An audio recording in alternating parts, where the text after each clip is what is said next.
Perhaps one of my favorite stories from the antebellum era is the invention of the camera and what Americans used it for. So, the camera was invented in the antebellum era. That is, the antebellum era is roughly, you could say 1815, 1820, up until 1860, 1861. Antebellum simply just means pre-war. That's what the word means. And anyways, the camera was invented in, I believe it was the 1830s. I think that's when we start to get the first cameras. And people didn't really know what to think about it. I mean, you think, well, why do you need a camera? I mean, you could just kind of paint what you want to capture, right? Like just paint what you want to see. Why do you need why do you need a camera? Or either you see it or you could paint it. Like what's the deal? So as society started to accept it, people started to say, well, this is actually a great opportunity because uh, now we could take one of these things and we could take pictures of different places in the world, different cultures, different cities. We could send these cameras out, take pictures of really cool things, bring back the photos, and now you can, maybe if you're in, what is it, Charleston, South Carolina. Is that? I get my Carolinas mixed up. Maybe let's use another example. Maybe you're in Virginia, you know, and suddenly you get to see pictures of the Eiffel Tower, something like that, right?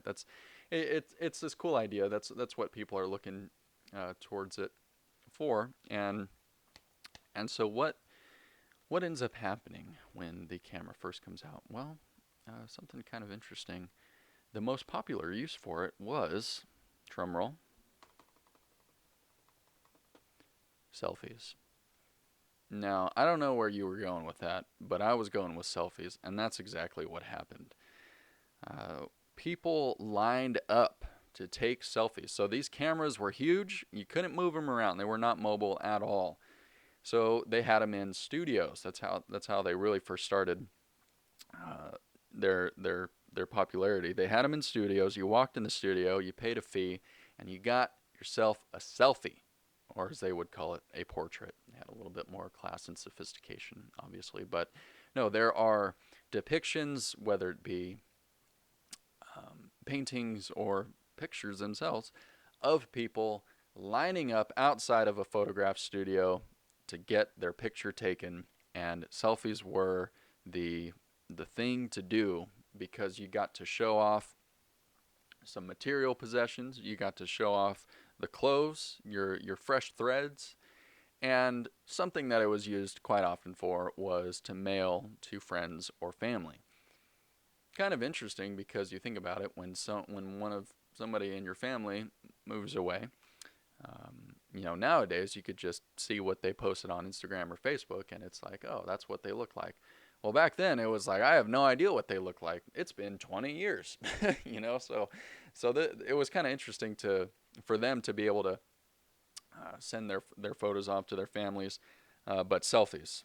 That was number one, and I can't help but think of the invention of the camera phone. People were like, "What?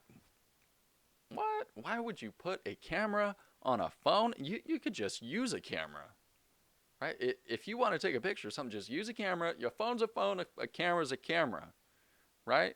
And then people start accepting this a little bit more. They start to think, well, how many times have you had your cell phone out?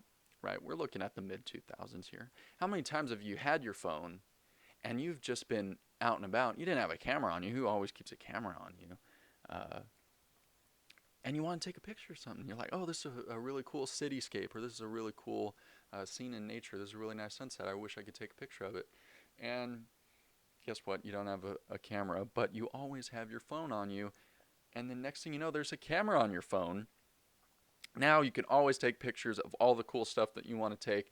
And what happens? We get MySpace, Facebook, all the selfies, people flooding social media with selfies, sending selfies to people. It's selfie mania. So perhaps we are not so different from our ancestors. We like to think we are, but we're just human beings like they were. We just might find ourselves in a different context. So today, really cool episode that we get to do. This is part one to a two-part series. Now, when I was in college studying history at UC Berkeley, my emphasis was American history, specifically the antebellum period. Again, that's about 1815 to 1861, the period leading up to the Civil War. It was quite a fascinating era, and one of the reasons why I find it so fascinating is because there are so many parallels between that era and the modern day, I think, and I want to shed some light on some of those parallels. I will be sharing those with you today. Now, the antebellum period, most people might think of it as, okay, slavery was going on right then, maybe the gold rush, and maybe, if they know their history, manifest destiny, right? That's when the United States expanded westward. Those are kind of the things that most people think of when they think of that period of 1850 to 1861. Don't really think about all that much else. Not a whole lot going on in their head. Although this whole conversation with Andrew Jackson has kind of changed that a little bit, but that was kind of dust in the wind. Who even remembers when they were talking about Andrew Jackson when Trump was in office? I digress. So, the antebellum era saw a lot of changes, actually. I think the antebellum era is the period in which the United States actually found its character, found its personality, found, what is the zeitgeist of our country? What is going to be the culture as a society that we create? Now, our country was founded, right, 1776, Declaration of Independence. Hey, declaring independence. If you don't like it, you could start a war with us, and Britain did, and we won it. USA, baby. But I would say the antebellum period is, okay, we got our country founded, we got our government set up. Now, what kind of people are we going to be? Okay, and especially, what kind of people are we going to be in the midst of such technological advancement? And there was a ton of technological advancement. The first industrial revolution, and yes, there are pretty much two industrial revolutions. The first industrial revolution happened in this time, not so much factories, but more so in the way that people worked and their efficiency and the way that work was thought of. Don't have time to get into the industrial revolution. It's not really pertinent to our discussion, but perhaps for another day, or I would just encourage you to check it out on your own. So the few things that I want to cover, and there are a lot more, but the few things I want to cover in this episode is the communication boom, the transportation boom, and then those two things kind of go hand in hand. So I'm going to kind of stay on those for a second, and then talk about how those parallel trends of the modern day. And then there's another boom, something that a phrase I like to throw around a lot, moral degeneracy. There's a moral degeneracy boom. Who would have thought when our country was finding its character, there was just a lot of moral degenerates out there. Who would have thought?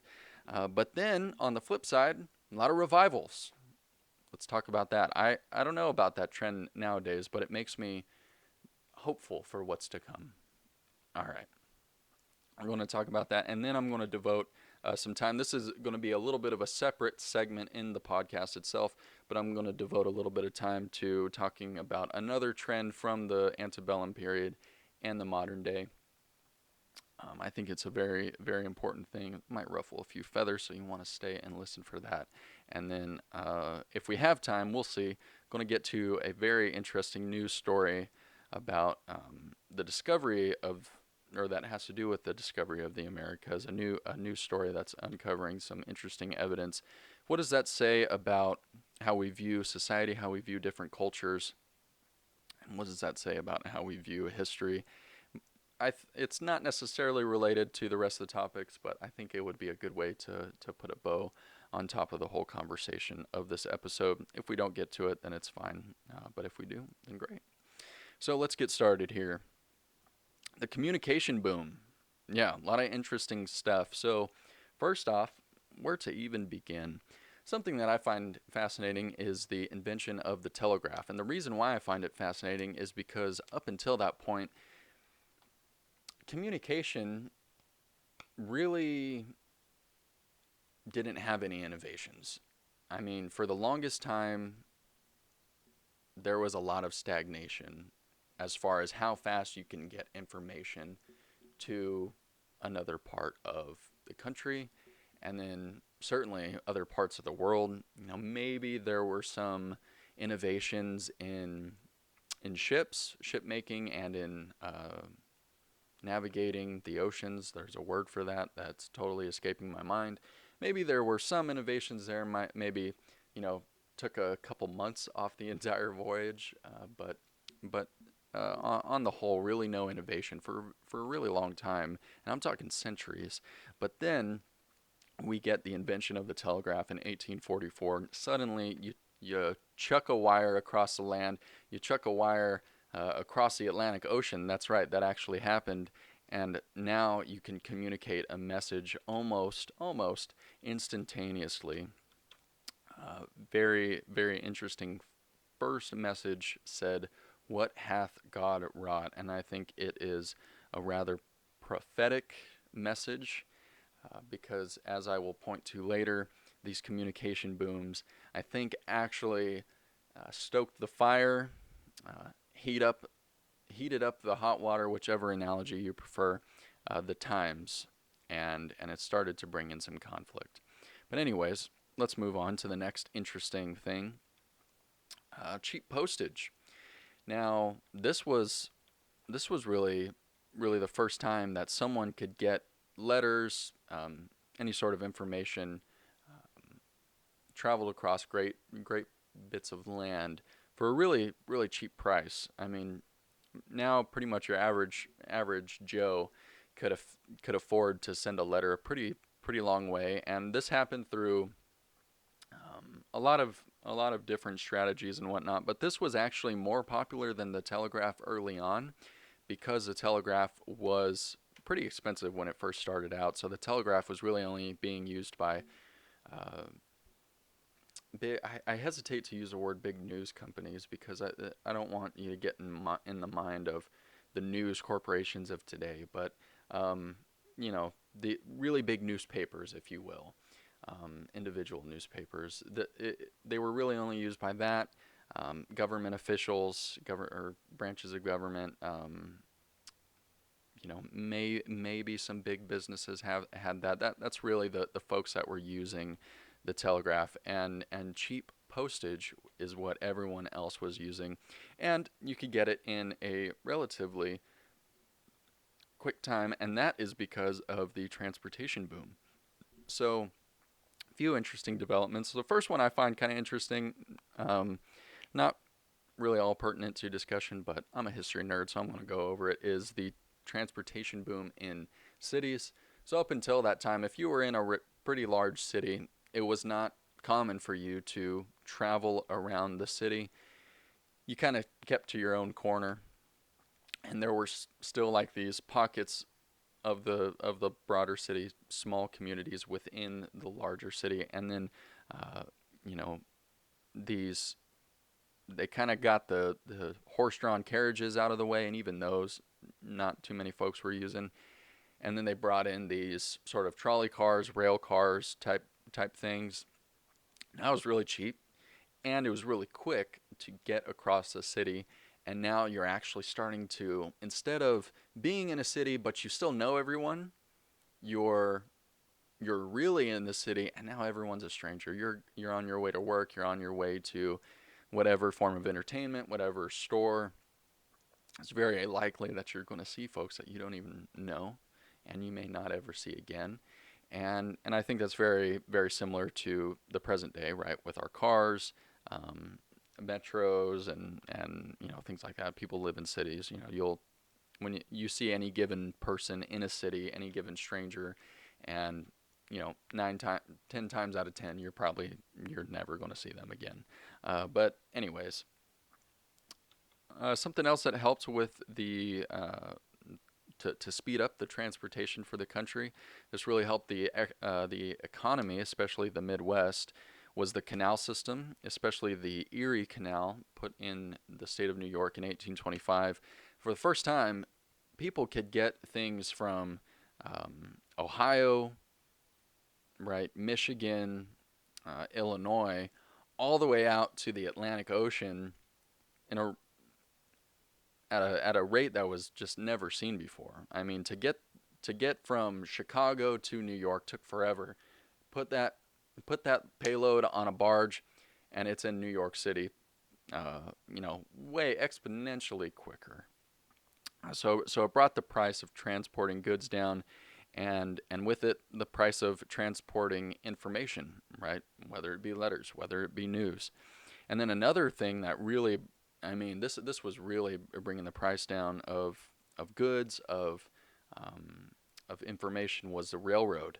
So the railroad began in about the 1830s, but by the 1850s, that's when it was normalized. So it was a little bit more expensive for the railroad in the 1830s. There were not a lot of of tracks laid, as you could imagine, but there were massive, massive, massive efforts by private investors and even by the government to get rail lines laid out across the country. And by the 1850s, just about everyone in the United States had had some sort of experience with a train, and it was very common for folks to travel often on trains. And the interesting thing is, you could go in 1799. News from Washington D.C. to New York City took 7 days, and then news from Washington D.C. to Cincinnati took 24 days. That's 1799. 1830, you're looking at just about half a day from Washington to New York City, and then from Washington D.C. to Cincinnati, just about 2 days. That's 1830. That's because, again, of your canal system, cheap postage, and then the railroad starting to be invented, and we see an even large, a rather larger reduction in time when we get to the 1850s. By the time you're looking at about 1857, the entire northeast section of the United States, you could get to any point within 1 day's railroad ride. And then, you're looking at any part of east of the Mississippi within 2 days. I hesitate to even say three, but I think 2 days was pretty common. You can get just about anywhere east of the Mississippi. So, so yeah, you're looking at a very, very rapid change in communication and in transportation. Those things go hand in hand. And with this, you get this communication boom where you're now where Americans aren't thinking so much of themselves as a part of an insular community. They're not necessarily thinking of themselves as belonging to a state so much. So in their minds, they're thinking the town I'm in, the state, and then, yeah, sure, I'm an American. Yeah, I'm an American, sure.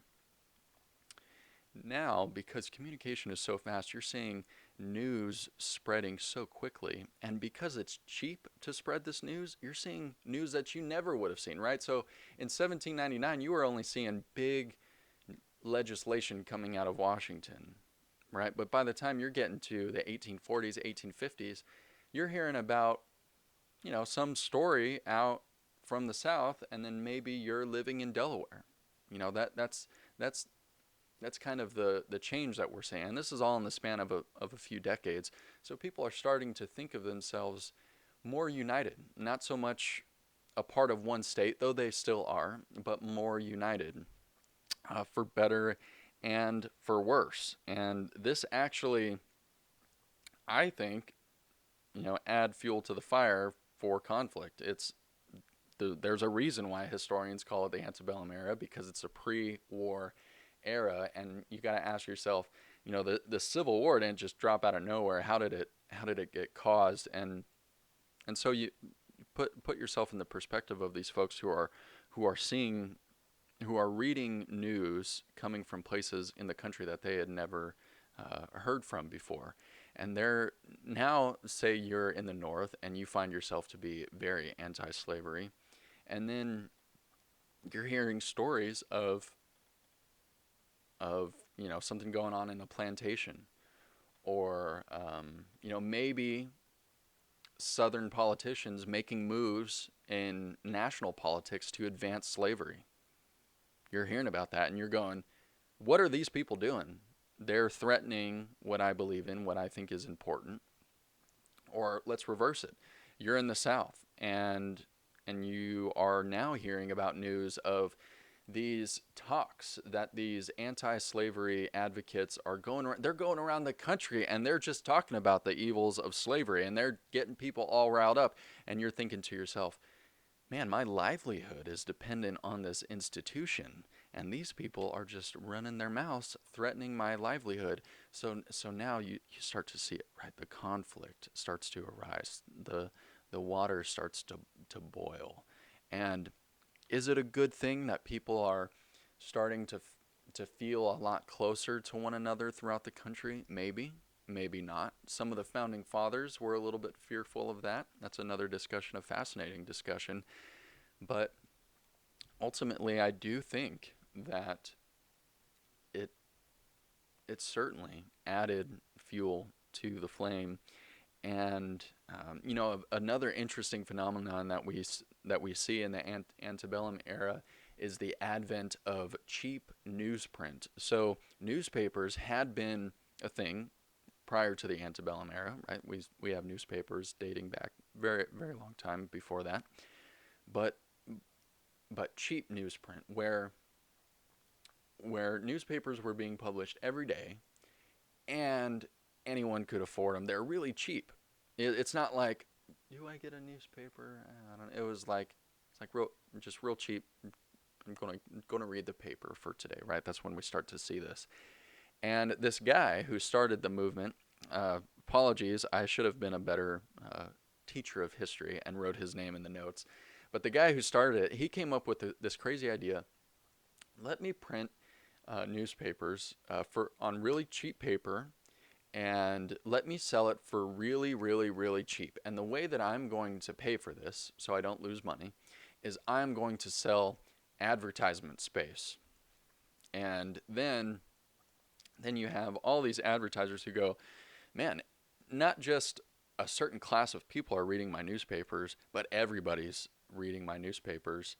So now I can get the most wealthy companies or merchants, if you will, advertising on my paper, because more people are reading it. You're going to bring in more business. It's a win-win for the advertiser. And then what happens?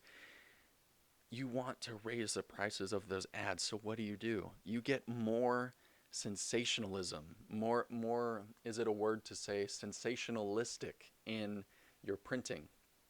You start to say things that are more provocative. You know that the demographic of people that read your paper, this story is going to, it's going to enrage them. They gotta buy it. They gotta buy. Oh, wait till the update for tomorrow where we have more information on the story. Oh, I gotta buy this. More sensational stories, and now the demand of these papers go up. They make more money from the advertisers. So we see this system where the advertisers are feeding or incentivizing this more sensationalistic form of journalism, of news. And I bring all of that to the present day, where we have the internet, mass media over TV, and the internet, very similarly, it is a communication boom. For decades up to this point, up until the advent of the internet, you had phones, and let's see, you had phones and the postal service, right? That was pretty much it. Please forgive me, boomers, if I'm forgetting a major form of communication.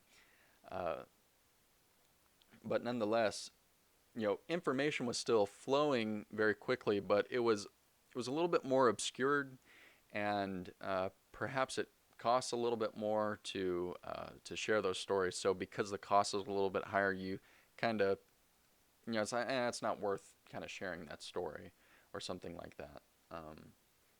But then you have the internet, and now you feel connected with people who think like you, but this person lives across the country, or these folks live throughout the country, and somehow you feel connected with them through the ideas and convictions that all of you hold.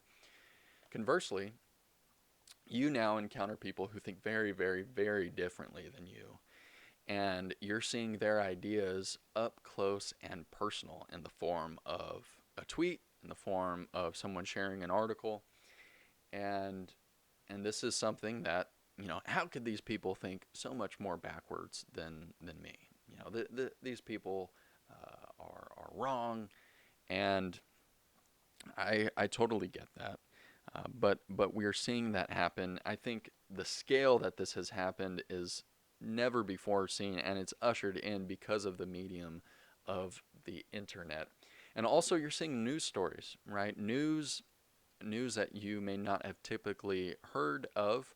Maybe your primary form of news was tuning into the local news station on your TV, and your what happens is you get a lot of the news stories affecting your community, and then you tune into, what would it be, national news, network news, and these news outlets, they're getting on the big stories of the country, right? What's big and what's going on, and so that's sort of your news. But then the internet comes along, and you get to hear about anything and everything that's going on, and these things can help you sort of dig your heels in the sand on your beliefs, on your convictions, and also they can really, really enrage you, right? This is a capability that the internet has, and this is something where I like to point out, and I like to be. This is my sort of historian character, or I should say, I'm putting on my historian cap, and I'm saying, hey, here's an interesting trend where we have a communication boom that preceded a major, major conflict. And we could see, as we read the newspapers back in the Antebellum era, we can see how that conflict started to heat up. And then we know what happened, right? The Civil War happened. And let me throw a little an even bigger wrinkle into this discussion. It's not a part of the antebellum era, but I still think it follows that trend of a communication boom preceding conflict. You have the advent of printing, the printing press, and suddenly people are being exposed to all sorts of ideas.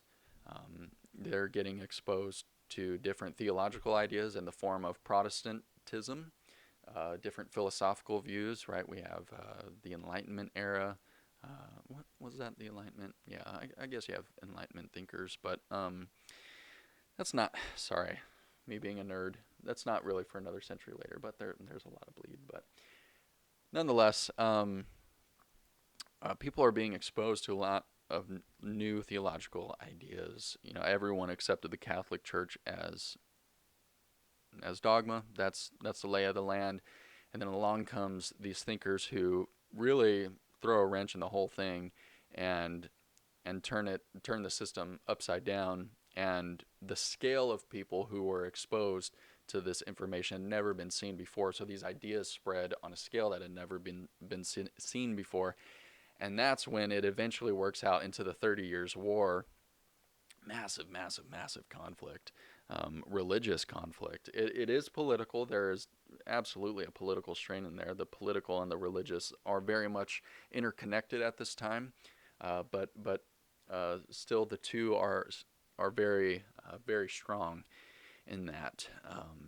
And so I find it interesting that there seems to be this trend of a communication boom preceding a conflict. Now, this is where I have to really be the responsible historian and say, look, I'm not saying that we are destined for a major conflict. Are there two trends that are similar to ours that suggest we are? Sure, but what what is what is really different about our day compared to those other two instances? And I think it is we live in a very, very global society. More and more people are starting to feel that they are a part of the world. I'm not saying I do, but a lot more people are seeing that way. Businesses ran more globally, politics are ran more globally. That's just the lay of the land. And so I do think it is a little bit harder to to predict if a major conflict is going to happen, especially just within just an in-house conflict with the United States, and especially now since the United States is a leader in the world. I hesitate to say number one anymore, the way that China's been doing and the way that we have been doing, but uh, you don't need to go there. But anyways, just an interesting trend, right? The communication boom preceding the um, preceding some sort of major conflict. Uh, so on to the next parallel. I mentioned the degeneracy boom. I'm not going to spend a lot of time on this, but very interesting. You have the invention of the gas lights, and no, I'm not talking about gaslighting. You've heard me talk about this. I I'm pretty sure I shared this with you. No, I'm kidding. That's gaslighting as we know it. I'm talking about literal gas lights powered by gas. Things that give off light because of gas. There we go. Okay. So with the invention of gas lights start to spread in cities in the 1810s, and now you get to think of your life a little bit differently.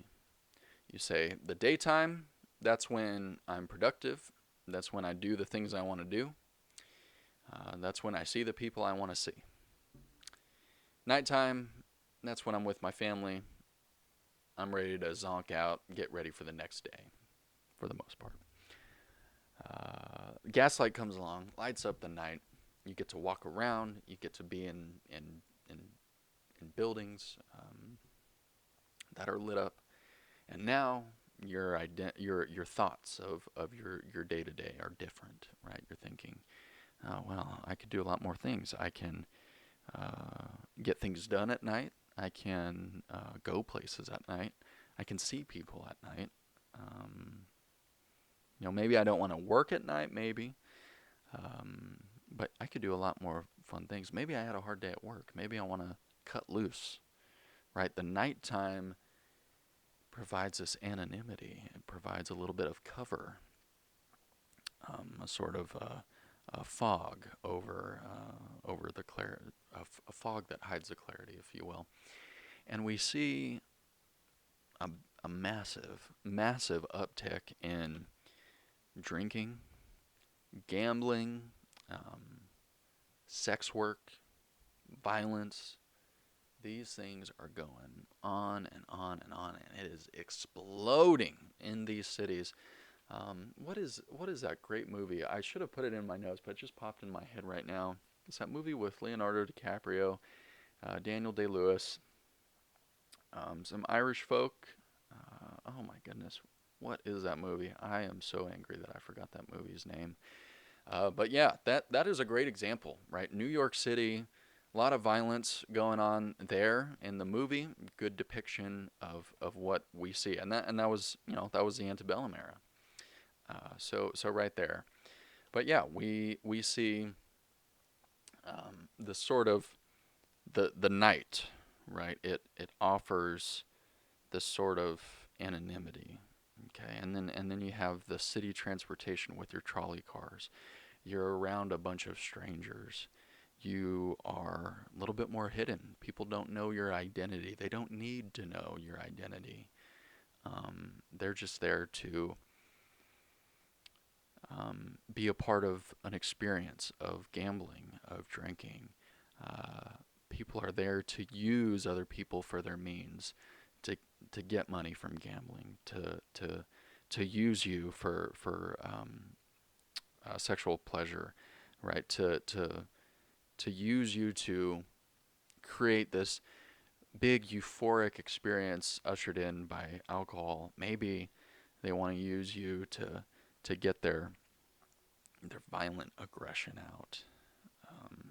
This is what the nightlife brings in, and it's on a scale that America, granted in its infancy, had never seen before, and perhaps the world had never really seen before.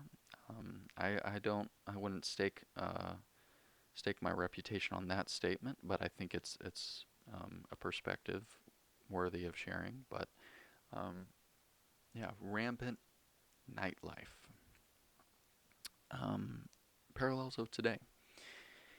We see a sexual revolution going on today where it's normalized to see people as objects, to use people as objects, um, right? And again, the internet, it's such an interesting system.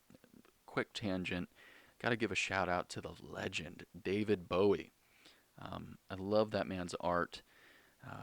He himself, a little bit of a strange character. Not advocating his personal life, but his art.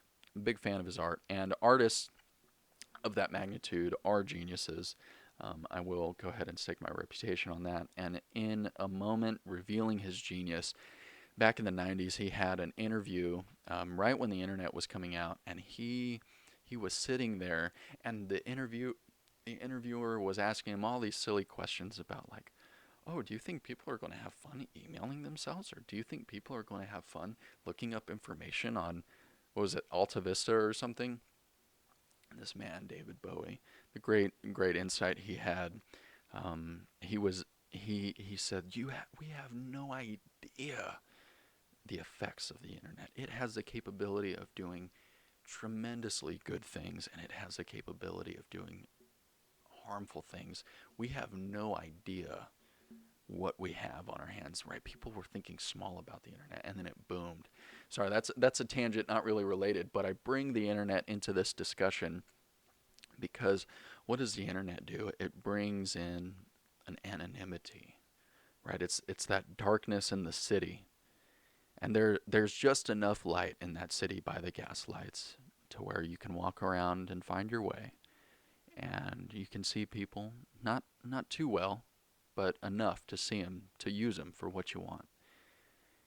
Likewise, the internet.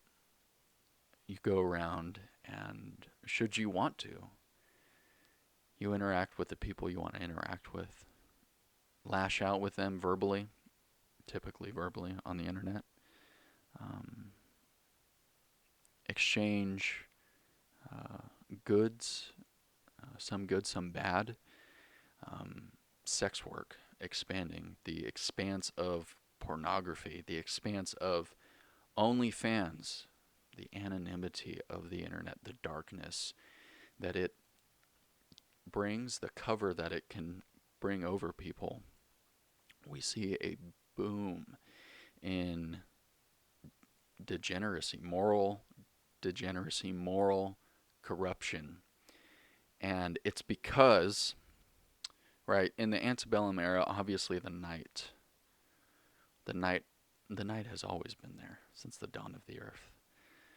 But in the antebellum era, like I said, the gaslights provided you just enough light for you to use people how you wanted to and have minimal accountability. What does the internet do? It provides you with pathways, metaphorically lights the pathway for you just enough for you to run into people, call them nasty names, make fun of them, attack them for who they are and what they believe. Use people for your own self gratification, sexually or, um, you know, exploiting people financially. And yet, as the darkness still pervaded the cities and the gaslights only lit them up so much, provided anonymity, there's no accountability. People can behave this way on the internet with very little accountability. So, very interesting parallel. I really hope I, I drew that parallel out in a clear way. If any part of that was unclear, definitely comment, question, and when I do the part two to this series, I will be sure to address it. Okay. Now, another thing that happened that I'd like to touch on, not so much a parallel I see, but something that gives me hope. So, um, very cool thing that happened in the United States in the antebellum era, and this is a really good juxtaposition from the moral degeneracy, is we have a ton of Christian revivals. I mean, Christianity is spreading like wildfire in the United States. Praise be to God.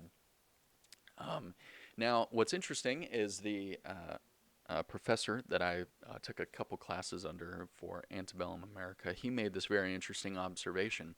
Because America had freedom of religion, it actually seems to indicate that's the reason why Christianity spread so much, because there were these different denominations, and then it's almost like a marketplace, right? Market economics, where there's a competition between the two. And in just like economics, maybe you don't like competing and you don't really like the idea of competing and you just want to be a business. But the reality is if you want to succeed, then you got to compete. And likewise, with the marketplace of denominations, folks had to compete. And I use the word compete very loosely because they want to operate, and they want what if they want to succeed.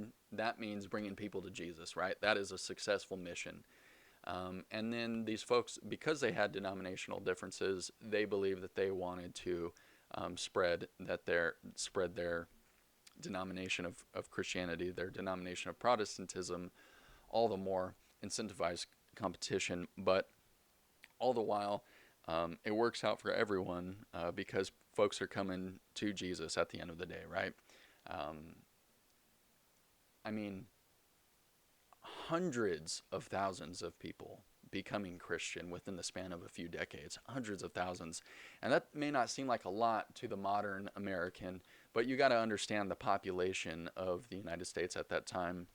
Again, this would be a great time for me to be a responsible historian and have that in my notes, but because I'm going off the cuff, this point is coming up just off the top of my head. Nonetheless, it was only like right? So million, maybe tens of millions of folks. You know what? If only I had a computer that could just give me the answer as I look that up. Speaking of the internet, um, let's do population of the United States, 1850. Um, let's see here. Okay. Census.gov, U.S. resident population, 23 million. Okay, so 23 million folks, and we're having hundreds of thousands, if not maybe a few million people coming to Christianity. I mean, uh, absolutely wonderful, wonderful thing. And this was um, a kickback, a swinging of the pendulum, if you will, to the degeneracy. People saw degeneracy, moral corruption flooding their cities, and they were freaking out, rightfully so, right? And it was happening so quickly. I mean, take for example, you grow up in New York City. Let's say you were born um, in New York City at the year 1800. And then by the time, like, you grow up and things are all good, things are all hunky dory, and then you hit 20, and that's when gaslights start to pop up, right? And that's when the free flow of ideas, people are urbanization is happening. More people are coming into the cities. I forgot to mention that. And so by the time you're 20, your city's off to the races with more people and with a nightlife. And then by the time 1820 happens, and then by the time you hit 30 years old, your city is looking completely different. There's a new spirit within the city. And of course, by the time you're 40 years old, still in New York City, um, this this moral corruption almost seems to be normalized, right? I'm kind of catastrophizing it, making it sound worse than it probably was, but it was, for how quickly these changes were happening, it was jarring for folks. And so what was the reaction? It was they needed to find something deeper. They needed to seek after something that was not so vain. It was not the sex life. It was not the booze and the alcohol. It was not the gambling. It wasn't the violence, right? They wanted to seek something deeper, and then that's when we get all these folks with Christianity. So you have the spreads of the denominations. There are a lot of revivals going along. The American Bible Society starts in, I believe it was, excuse me, the 18 teens. I believe the American Bible Society is still going around. A few missionary societies have started. Missionary societies sending folks to different parts of the country, and then of course abroad as well. Um, so, you know, the fascinating part, my final point on the revival was Christianity actually boomed in the places where modernity was hitting the hardest. So, right where the moral corruption was at its worst, that's actually where Christianity was booming. There's a famous preacher. His name was Charles Grandison Finney, I believe that's his name. Um, And let me just say this right now. This is not in any way an endorsement of his theology, in case you just happen to know Finney's theology.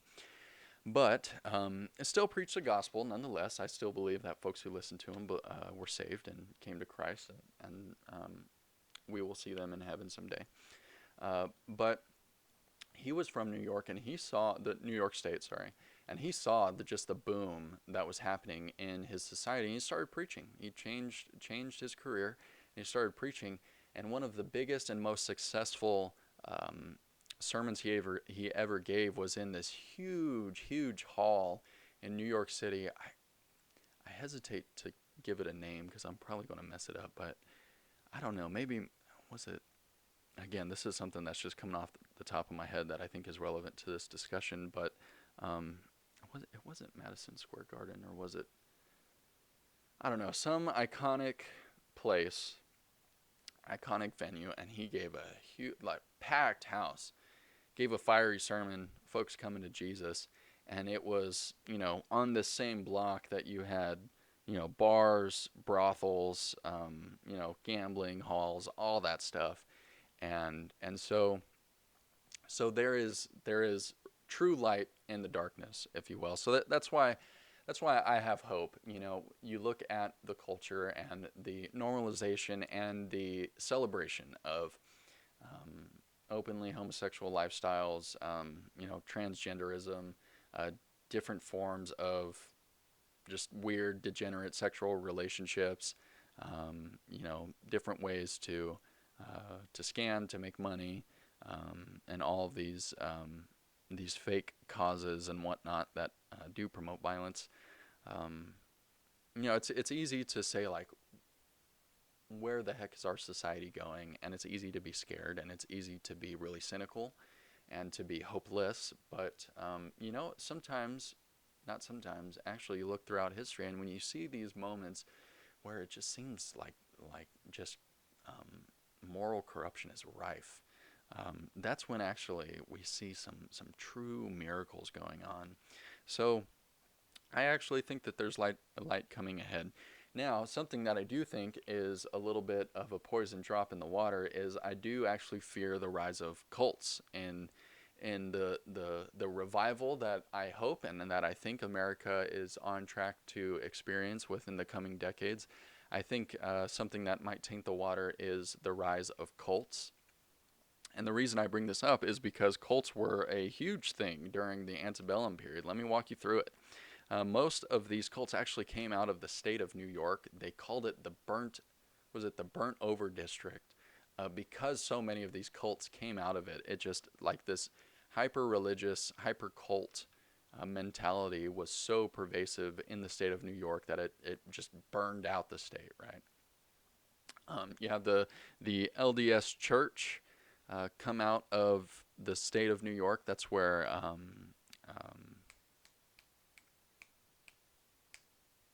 Joseph Smith. That's where he's from. And then you have this interesting guy, interesting feller named John Humphrey Noyes, with his perfectionist society, believing that once you became a Christian, God made you to be perfect. And anyone who has thought that we could live perfectly on earth has met very, very, very dire and bleak consequences. His society was no deviation from that trend, and you could look him up if you're curious. You have another interesting feller, I should say, named the Prophet Matthias. I believe that's how you pronounce it. Proclaimed himself to be the real Jewish Messiah, not this Jesus guy, but Prophet Matthias, however you say it. He thought he was a real Jewish Messiah. Interesting enough, the lady Sojourner Truth was a follower of this guy, amassed a huge following, thousands of folks. Another interesting group, the Millerites, started by a guy named William Miller, predicted the end of the world for 1843, and here's something that I got to point out about a lot of these cults, and there were a lot more than the ones I'm giving, but a lot of these cults emphasize the end times. We are in the end times. And you could kind of sympathize with that view because they see the moral corruption that is happening to their society, and they're going, we're going downhill fast. The brakes have broken off, and we're in a free fall to the bottom. The end times must be near. You could sympathize with that. Obviously, I could understand that way of thinking. But these folks, I don't know how pure their intentions were. I'm not quick to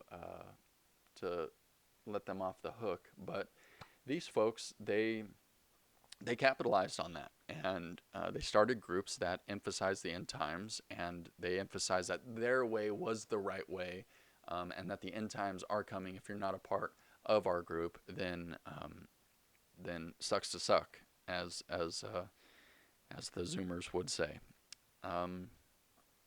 But the Millerites, as I started to speak on, they were, again, no deviation from this trend. They believed that the end of the world would be in 1843. Miscalculated, and oops, 1843 came around. What happened? Oh, calculated it wrong, right? Like that episode in Parks and Rec with the reasonableist, or what are they called? The reasonableist. Yeah. They predict the end of the world. Oh, I got the end times wrong. It's next year. And that's what the Millerites did. 1844, that's when it was supposed to happen.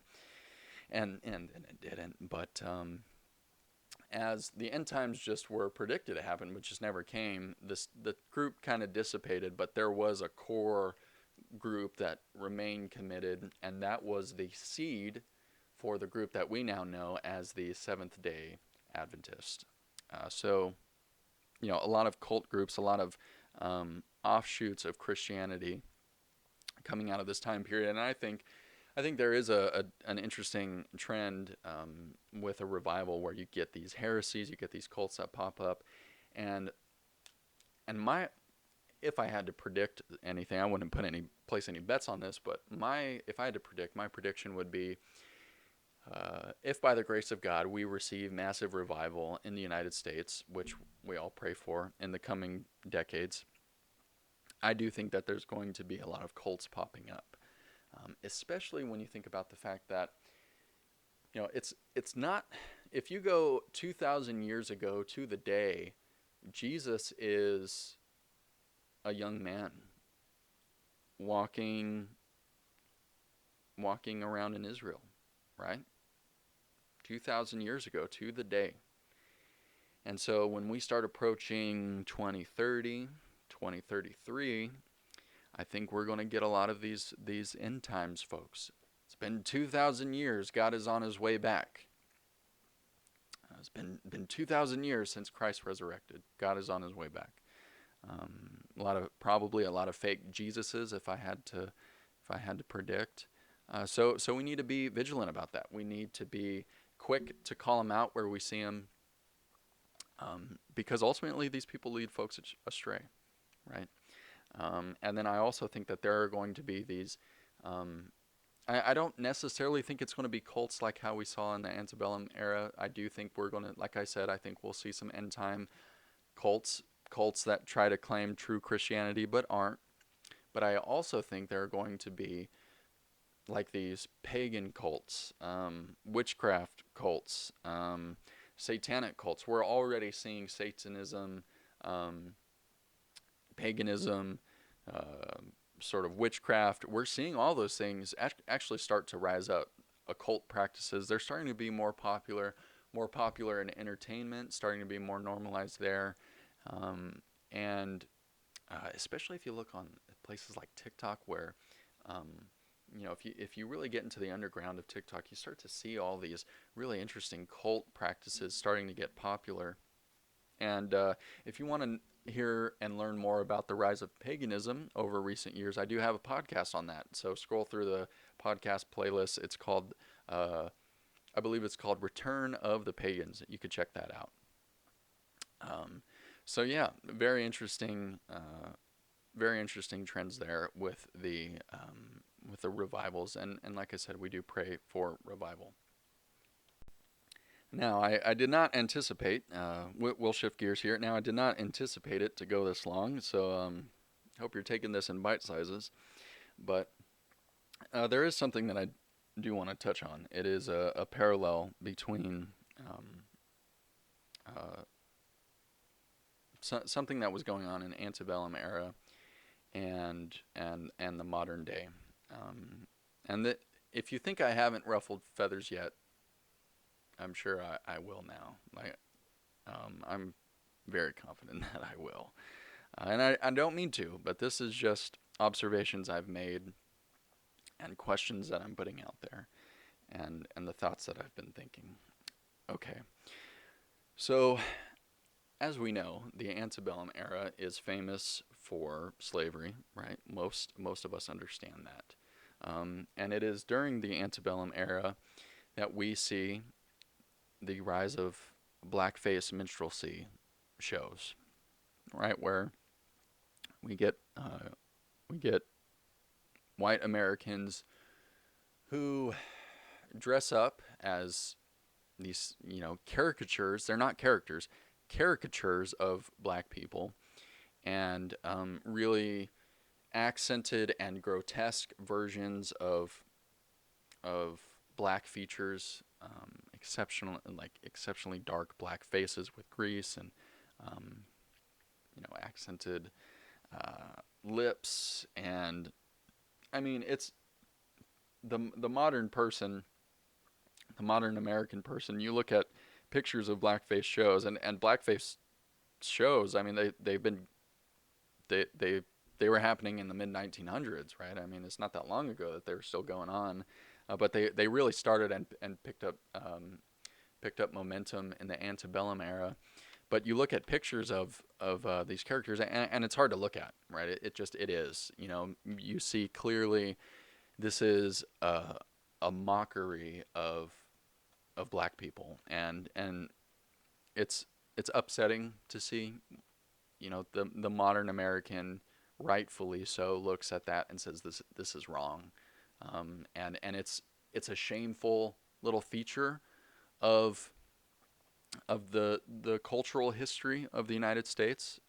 It's something that we have to acknowledge that the United States did in its past, and we can be proud that we don't do that anymore. Um, and we can move forward from that. I think it's a good place to move forward from, to know that we've moved past that. Anyways, so to blackface minstrelsy, these shows, I got to spend a little bit of time learning about these in my history classes, and these shows were interesting. And most people, I think, if you were to ask your average person, what do you think of when you think of blackface minstrelsy shows? And I think rightly so, people would point out, oh well, this is just a show that's a really racist depiction of black people. It mocks them, and it's really degrading, and there's even hateful themes in it, and it's mockery at its best. It's a hateful mockery at its best. I think that's the best way to put it. And you'd be right. Most people would be right in that assessment. But there's another side of these shows that is not so well known, and I think for right reason. I think we do need to put the emphasis on the fact that these were shows that were hateful mockeries of black people. That needs to be emphasized, no doubt. But another factor that, if we really want to understand the times and understand the folks of Antebellum America, we can look at the Blackface Minstrelsy show, and we see another reason why they were so popular, and it's because this was a medium for people to play out and witness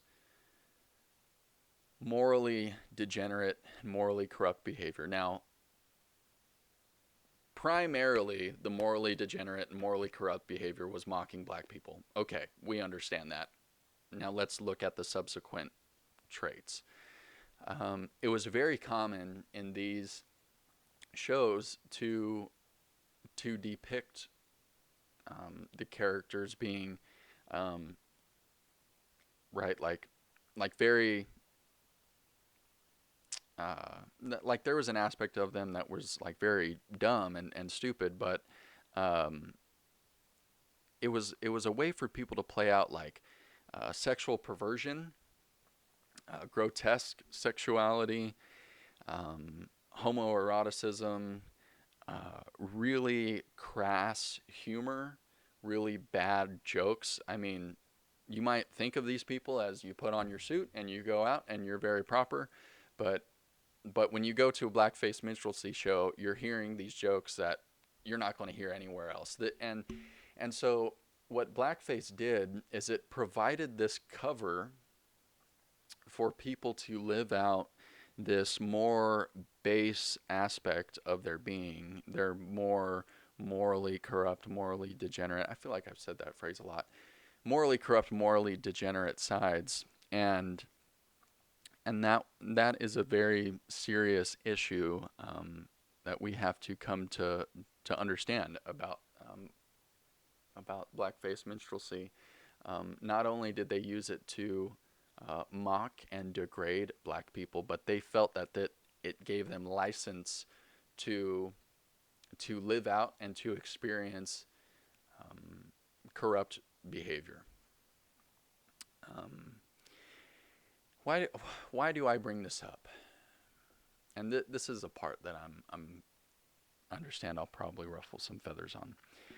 I bring this up because I think we are seeing a form of blackface in the modern day. And I think that form comes in the form of drag queens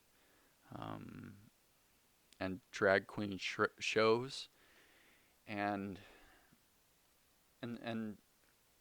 this is why I think there's some similarities between blackface minstrelsy and drag.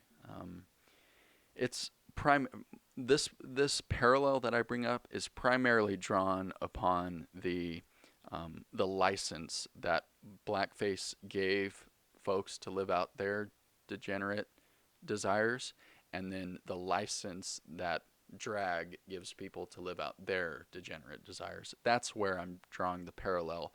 Although I do think there is a parallel between the mockery and the hatred. But I'll address that here in a minute. So you look at these people who are doing drag, and it is I want to put it bluntly, I think they look like clowns. Literally, because the makeup is so accented and it's perverted, right? It's this perverted look of femininity. The eye makeup, the cheek makeup, the lipstick, The hair, the dresses, it is very extreme, perverted, grotesque uh, iterations of feminine beauty, right? You could tone this down, tone these outfits down a lot, and then you would have, right, a very beautiful feminine look where, the makeup is in order, the makeup looks good, the hair looks good, the dress is beautiful. But these are just loud, and these drag queens, it plays out in being very loud, very obnoxious, and frankly, I think it's degrading to women and to femininity. Um, but again, that license for moral corruption, moral degeneracy. You see these folks who do drag, and I always find it fascinating when they do interviews, and the person who does drag will be just like a regular looking dude, right? Maybe they have a feminine voice, maybe they do, maybe they don't, and they're dressed like a dude, they act like a dude for the most part, and they're being interviewed, and then they say something that's really interesting. They say, "I do drag because it lets me be my truest self, truest form of myself." And what does drag allow someone to do? It allows them to be incredibly sexually provocative. Um, I can't tell you how infuriating it is to see these predators strut around drag queen story hour, where these people will, why do they need to dress up this way? I have no idea, but they read a story to kids, and then they'll do a drag dance, and they're twerking, they're showing off their curves, if you will, and then you amplify this by 10 when they're doing this in front of adults, right? It's an incredibly sexually provocative dance, and this sort of um, uh, the sexually provocative dance, it's, you can't tell me it's not, but it's gateways into um, a more lustful lifestyle, right? Um, and so I go back to the point of my previous podcast, which I hope you check out. Does what do they mean by the truest self? And I think what they mean by this, and it's obvious in their actions, is there are these desires that they have within themselves, and every day when they dress normal, they hold these desires back. They can't act out on them because we rightfully see them as wrong and as weird. Um, but then this grotesque mockery of femininity, this cover, if you will, gives them license to behave in a very sexually provocative, sexually degenerate, and when they're doing this in front of kids, sexually predatory manner, right? And there's a very similar theme with Halloween, right? These it's really fascinating when you see people, the outfits that they choose, the costumes that they choose, because it's almost a sort of expression of what they feel on the inside, of maybe they feel like this monster on the inside, or they want to feel, or they want to feel like they have power, and they like that power they feel when they see people are scared of them. So they have one day of the year where they can dress up like a monster and scare people. Or maybe there's this sexual, prowess within these people, and then next thing you know, these girls have license one day out of the year to where they could dress up in the skimpiest underwear and then throw some like fake blood and call it a costume, right? Like it's almost like these costumes provide um, a license to live out something that's deeper within you, and something that we may call natural because it's this natural feeling. But like I said in my previous podcast, natural doesn't always mean good. And I don't need to get into it because I already hashed this out in my previous one. So I'd encourage you to go listen to it. Um, but but that is a very um, scary parallel I see between the license that Blackface Minstrelsy gave to performers and its viewers, and the same uh, the license that drag gives to its performers and its viewers. And again, to go back to the hatred and the mockery, I think that drag is a mockery of femininity, not in the way it looks, but I think if someone really appreciated femininity, especially men, because it's men who do this drag, and I understand that women start doing this too. I don't really know the ins and outs, but drag is primarily something done by men. If you truly respected, admired, and loved femininity as a man, you would recognize it, and you would honor women more and let them be women. As in, what are some key marks of femininity, right? It's nurturing, it's providing comfort, it's the ability to be elegant, to be graceful. These are, and there's many more, but these are qualities that women do best. Men can't touch them, can't come close, can hardly even do them. And so as a man, we should respect that. We should honor it, and we should love that. And we should not try to hijack it by any means, let alone portray it in some sort of grotesque, you know, mockery of it.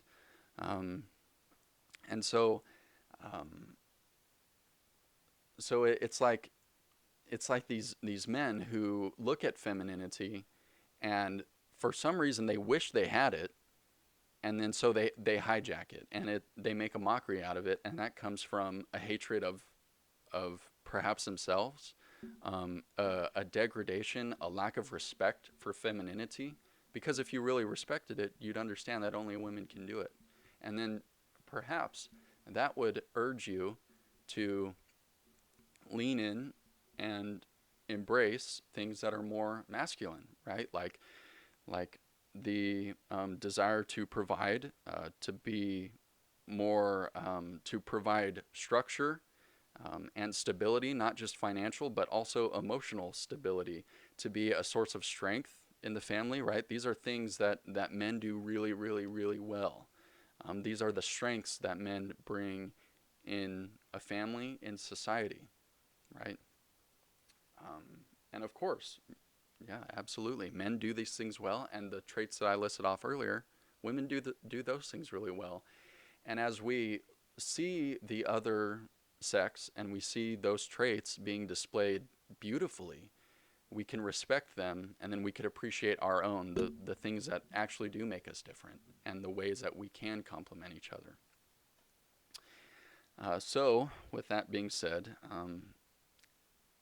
that is my part one, much longer than I thought, part one on the parallels that I see between Antebellum America and the modern day. Be on the lookout for a part two. I'm going to be, yeah, I think part two is going to be even more provocative. I don't mean it to be provocative, but it's these historical trends that I see that no one else is, like mainstream academia, because it is so liberal, they're not pointing it out. And I think the history of Antebellum America provides some good warnings as to what are some consequences of these trends, of these types of behaviors, of these innovations, all things like that. So, if you have any questions, please put them in the comments. I would love to address them in my next podcast.